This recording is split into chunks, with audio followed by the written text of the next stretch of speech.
of women. It's about the meaningful participation of women. Okay. I think that, sorry. If you, I think we need to have a meaningful participation of women at two levels. Where they are most where they're having most problems, which is at the community level.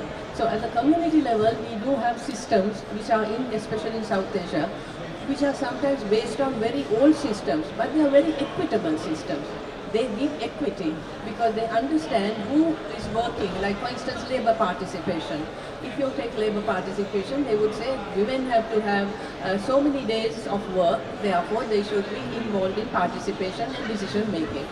Again, for me, I think that it's a, when we talk of South Asia, Asia, we are proud inheritors of indigenous systems which have been forgotten to a long extent, but now is being coming back to the arena. I believe it was the UN Water Summit last year which brought this back to the arena. We are now having indigenous voices, and those indigenous voices have been attuned to the changing climates, changing needs of water, and changing issues related to water.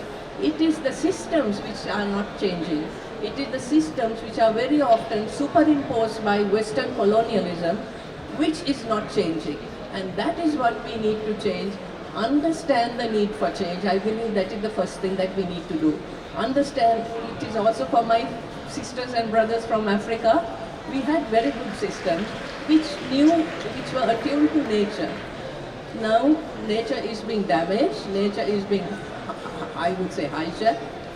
We need to go back to solutions which doesn't come from everybody's Western science-oriented education as mine is. Thank you, Kusum. Ajay?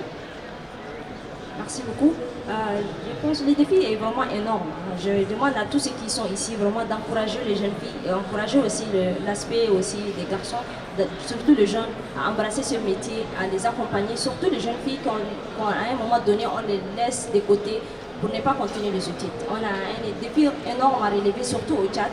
La plupart de ces jeunes filles ne continuent pas vraiment l'école comme il se doit, ou bien qui sont exposées aussi à des violences, alors que surtout les métiers restent vides. Je demande à chacun de nous et à chacun de nous ici vraiment d'accompagner cet aspect dans l'éducation. Sans revenir dans le gouvernement, déjà le gouvernement a mis un focus vraiment colossal afin d'accompagner tout l'aspect genre. Il y a une stratégie qui a été élaborée pour la mise en œuvre et aussi les quotas qui devraient être équilibrés. Moi, je ne suis pas d'accord quand on a un aspect dont on dit la femme est égale à l'homme. À mon humble avis, la femme dépasse de loin l'homme. Pourquoi vouloir l'égaliser alors que naturellement, on n'est même pas égal, donc c'est pour vous dire vraiment, la femme fait un travail énorme et chacun de nous est expert dans son domaine, que ce soit un homme, que ce soit une femme. Elle a, la personne a elle-même un atout, pourquoi Dieu l'a créée telle qu'elle est. Donc c'est pour vous dire que vraiment, le défi est énorme et dans tous ces aspects, dans les projets qu'on élabore, dans les thématiques qu'on fait, le focus est oui dans ce sens. Et nous relevons les défis, on insiste, par exemple, si je prends mon cas, je suis dans le genre pour dire que je me dis qu'il n'y a pas de solution. Non, pour moi, il n'y a pas de solution, il y a toujours des solutions. Pourquoi se poser pourquoi, mais avançons dans le sens où de faire mieux et pour relever, c'est dans ce sens. Merci. Kusum, do you want to make a conclusive statement before you have to, because we know you have to go? Thank you for understanding my concerns and also my constraints. I believe that, if we come and make this a place where cosmetic utterances about gender is happening, and we go back on to the next World Water Forum, if there be such a one, we are really wasting everybody's time. So give me one moment to see what the Women for Water Partnership has done coming here. We have had a conclusive series of webinars and on-site meetings called Signpost to Bali, where we brought in the voice of the unheard, and that has been very well documented. We are presenting, if you come for a session today at 10:20 in the other session. And we are not going to stop at this, because we have come through too many World Water Forums. We came here, we said nice things, we hugged each other, and we went, no, this is not going to be it. We have Bali and beyond. And the first Bali and beyond activity will be at the Dushanbe Water Forum.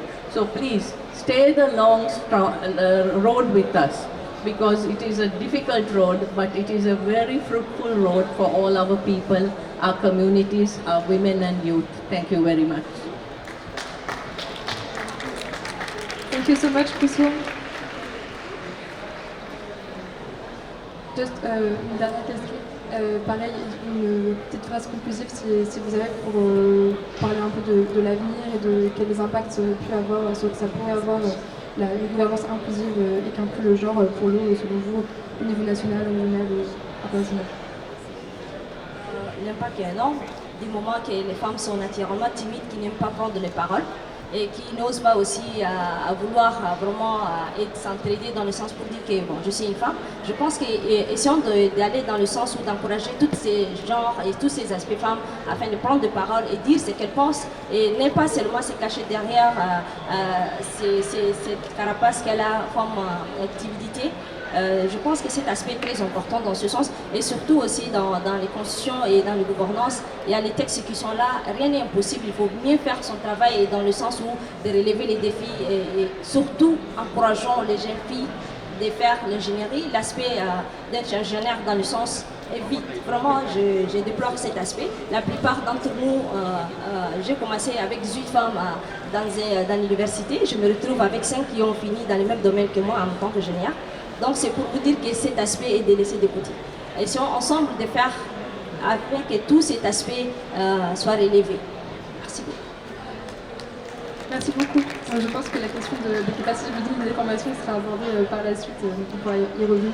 On va passer à la deuxième partie de l'intervention, qui est plus du coup des études de cas et comment des projets intégrés qui appliquent du coup une gender sensitive approche.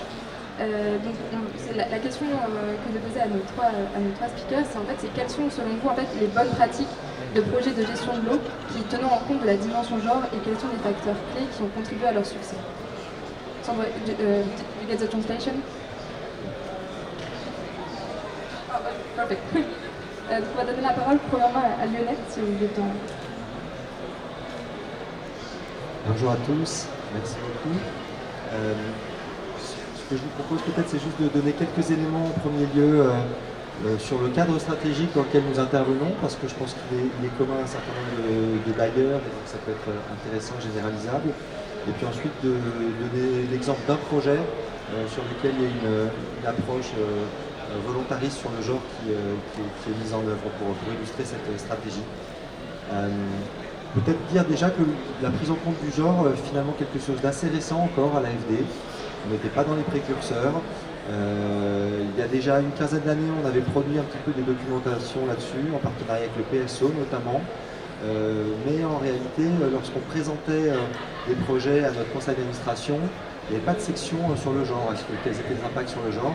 Et ça fait seulement une dizaine d'années en fait qu'on s'est renforcé sur ce sujet, qu'on a publié des guides méthodologiques, des boîtes à outils pour aider les responsables de projets à être plus attentifs à la prise en compte du genre lorsqu'ils préparent des projets, et à suivre aussi les projets qui ont un impact genre. On s'inscrit en fait dans une politique française plus générale. Vous savez peut-être que la France a décidé qu'elle avait une diplomatie féministe qui se traduit à l'heure actuelle par un objectif d'avoir 55% de ces financements qui ont des bénéfices pour le genre. Alors qu'est-ce qu'avoir des bénéfices pour le genre? C'est une évolution aussi pour nous, parce que historiquement, globalement, on disait on finance de l'eau, ça a des bénéfices pour le genre, puisqu'on va réduire la corvée d'eau, donc ça bénéficie avant tout aux femmes. On va pouvoir prolonger la scolarisation avant tout des jeunes filles. On va améliorer l'assainissement, donc les toilettes, ça va être avant tout mieux pour les femmes. Et en fait, l'évolution, c'est de dire qu'il faut avoir une approche structurée et construite. C'est pas juste de faire un projet, c'est de réfléchir spécifiquement aux actions favorables au genre qui doivent être mises en œuvre pour l'améliorer. Et le cadre international qui régit ça aujourd'hui, il y a un marqueur de l'OCDE sur le genre. Donc on peut avoir CAD 0, CAD 1 ou CAD 2. Pour être CAD 2, qui est le niveau le plus avancé, on peut presque jamais l'être nous dans notre secteur parce que c'est un projet qui est uniquement dédié au genre, alors que nous on fait des projets d'eau avec des bénéfices pour le genre. Et donc pour nous l'objectif, c'est d'avoir des projets CAD 1 et donc qui se traduisent par cette approche construite sur le genre. Donc par rapport à l'objectif de 55% de projet genre par exemple, l'année dernière on était à 69% exactement, l'année d'avant on était à 82%, donc vous voyez qu'on suit ça de manière très précise et c'est un indicateur essentiel de notre redevabilité. Alors je voudrais donner l'exemple d'un projet justement qui essaye de prendre en compte le genre, c'est un projet à Yopougon, qui est l'une des communes de l'agglomération d'Abidjan, en Côte d'Ivoire. C'est un projet d'assainissement dans cette commune. En fait, aujourd'hui, l'ensemble des eaux, 99% sont déversées directement dans la lagune Ébrié sans aucun traitement. Donc l'objectif du projet, c'est de collecter et d'évacuer ces eaux usées pour améliorer la qualité de vie et les conditions sanitaires dans ce quartier. Et sur ce projet, il y a un volet genre ambitieux qui a été mis en œuvre. Et en fait, peut-être le point clé de mon intervention, c'est de dire que le diagnostic est extrêmement important. Et donc, il faut une étude préalable sur les enjeux de genre. Et dans ce cas précis, ce qui est intéressant, c'est que le diagnostic nous a fait apparaître des choses dont on n'avait pas connaissance, qui ont permis d'orienter les décisions.